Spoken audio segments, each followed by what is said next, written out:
खुलुमबाय स्टुडिय' दं आङो राकेश रामसियारि बे समाव मोनसे राजखान्थियारि खौरां बिथां इएम धनन्जय बसुमतारीनि मोनसे गोख्रों बाथ्रा जे बिथाङा बुंथिदों जे बे समाव मानास सेरफाङाव फैबाय थानाय जे बिसायख'थि बे बिसायख'थियाव 100% देरहासारगोना रोखा जाबाय होननानै बाथ्रा बुंथिदों बिथां मावफुं सोद्रोमा धनन्जय बसुमतारी बिथाङा दिनैनि दिनावहाय मानास सेरफां समष्टिया एखेबारे जे जिखुनु मुहुर्तआव इलेक्शन जाबादि देरहागोन बे रोखा जादों आरो बिथाङा बुंथिदों जे बे समाव मानास सेरफांल' नङा बे समाव प्रमद बर' दैदेननाय बे समाव इउपिपिएल राजखान्थि हानजाया गासै 40टा बियाबावबो बे समाव गोख्रोङै बाहागो लागोना रोखा आरो बे समाव इउपिपिएल राजखान्थि हानजा बे इउपिपिएल राजखान्थि हानजाया बयनिख्रुइबो मोनसे गोख्रोंसिन राजखान्थि हानजा जाबाय होननानै बाथ्रा बुंदों बिथां धनन्जय बसुमतारी बिथाङा सारा बिटिसि आवनो शक्तिशाली मोनसे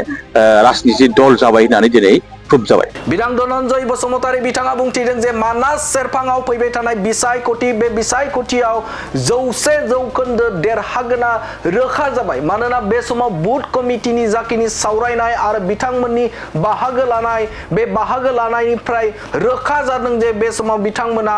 जे जाखिनि प्रमद बर' दैदेननाय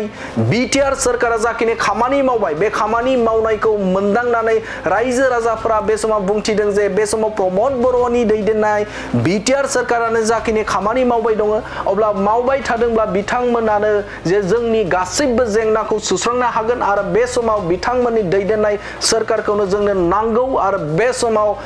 इउपिपिएल राजखान्थि हानजाया बे समाव गोख्रोंनिफ्राय गोख्रों जादों होननानै रायजो राजाफोरनिफ्रायनो मोनथिनो मोनदों होननानै बाथ्रा बुंथिदों बिथां धनन्जय बसुमतारी बिथाङा आरो बिथाङा बुंथिदों जे बे समाव मानास सेरफाङाव रोखा जाबाय दे फैबाय थानाय बिसायख'थियाव देरहासार जागोन होननानै बाथ्रा बुंथिदों आरो बेल' नङा जे 40टा बियाबाबो इउपिपिएल राजखान्थि हानजाया गोख्रोङैनो जुजिनो आरो गोख्रों मोनसे राजखान्थि हानजा जाबाय होननानै बाथ्रा बुंथिदों बिथां मावफुं सोद्रोमा धनन्जय बसुमतारी बिथाङा जोंनियाव सबसे गिदिरसिन जोंनि एसेप्टमेन्टआ जाहैबाय जोंनि बेयाव हाग्राजों नांजाबनानै थानाय मोनसे एकदमबारे सा ओनसोलनि मोनसे समष्टि शिक्षानि बेबस्थाया खोब गाज्रि अबस्थामोन नाथाय दिनैनि दिनावहाय शिक्षानि अबस्थाया गोबां मोजां जाबाय आरो बेजों लोगोसे नैबे खाथियावनो नांजाबनानै थानाय जोंहा मडेल डिग्री कलेज जों एबार मोननो हाबाय बे जोंनि ओनसोलनि थाखाय जोबोद गोजोनथाव जोबोद मोजां जादों आरो बेजों लोगोसे आं जिहेतु बड'लेण्ड हेन्दलुम मिशन आरो हेन्दलुम एन्ड टेक्सटाइल डिपार्टमेन्टनि सासे इएम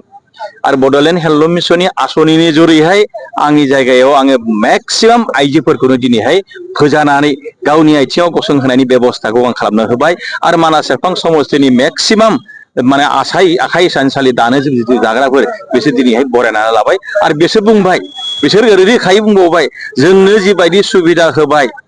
दिनैनि इउपिपिएल सरकारा आरो बे इउपिपिएल सरकारखौ जों खुनु पयन्ट गारनायाव गैया होननानै बिथांमोना जोंनो रोखा फोरमान होबाय सोर बुथ कमिटिनि आन्दाराव बेसेबां भटार्स दं इउपिपिएलनि भटार्सफ्रा बेखौ लानानै दिनै मेला जादों आरो मेलानि दारै जों मोनदांनो हाबाय दिनैनि दिनावहाय मानास सेरफां समष्टिया एखेबारे जे जिखुनु मुहुर्तआव इलेक्शन जाबादि देरहागोन बे रोखा जादों नट अनलि मानास सेरफां समष्टिल' नङा दिनैहाय बिटिआरनि चिफ मानगोनां प्रमद बर' बिथांनि दैदेननाय आरो इउपिपिएल दोलोनि आफादगिरि प्रमद दोलो नङा सारा बिटिसि आवनो शक्तिशाली मोनसे राजनीति दल जाबाय होननानै दिनै प्रुभ जाबाय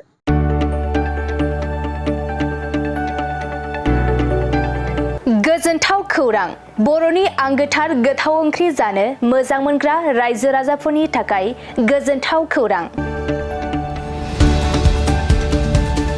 बर'नि आंगोथार ओंख्रि जानो मोजां मोनग्रा रायजो राजाफोरा बे गोदानै खुलिनाय लाइजौ हटेलाव हाबफैनो हागोन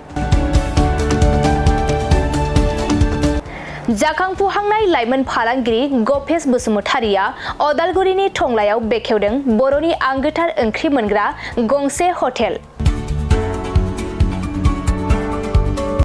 अदालगुरि जिल्ला टंलानि मिउनिसिपाल बर्ड मावख'नि साखाथियाव गोदानै बर'नि गोग्गो जानाय आदारनि गंसे लाइजौ मुंनि हटेल बेखेवदों